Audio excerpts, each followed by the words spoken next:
All right, hot and sunny. Will that change? Man, after today's second day in a row hitting 100 degrees in Corpus Christi, yes, thankfully there is some relief on the way. However, the relief isn't so much, hey, we're finally knocking down these hot temperatures. The relief really is that we can start to chip away at this number.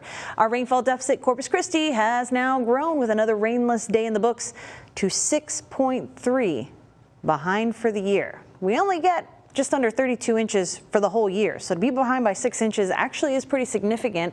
And I think we've got a chance to catch up on it as we head into the beginning of next week. That starts this weekend. So if you're already trying to make those weekend plans, you'll want to listen up. Right now, we are in a different kind of weather pattern, one that's a little less humid.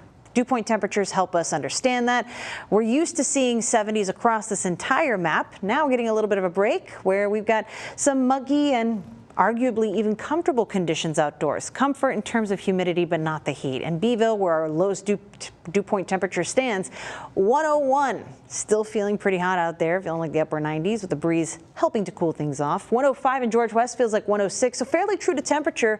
Inland, where we're more dry, along the coast, a little less exaggerated for that feels like temperature. But as we head through the next couple of hours, here's what to expect if you're heading out for high school football tonight. Shorts and t-shirt, and don't forget the bug spray too. Temperatures will be coming down to the middle 80s for much of this evening. Winds will be out there, but they'll be dialing back as we head past midnight and into the overnight. So for the start of tomorrow morning, a couple clouds out there, middle to upper 70s, and generally light winds. Still coming from that warm south direction.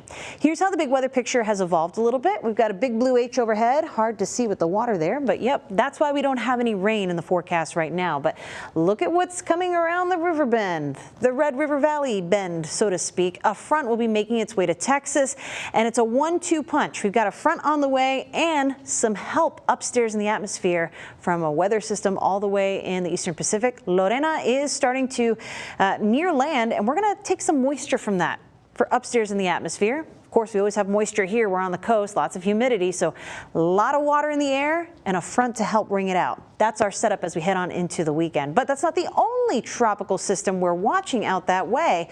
Into the Atlantic, an area of interest off the coast of Africa is one that we'll be watching. Mind you, this is still several days away before we can even start to really pay attention to it, but just so it's on your radar, it's out there. Next name on the list, which I think that one has a good chance of taking, is Gabrielle. So we'll continue to monitor, but right now we are focusing on the rain chances that start this weekend, beginning later on Saturday and continuing through at least Monday. Some good chances of scattered showers and thunderstorms across our neighborhoods, taking our temps to the upper 80s.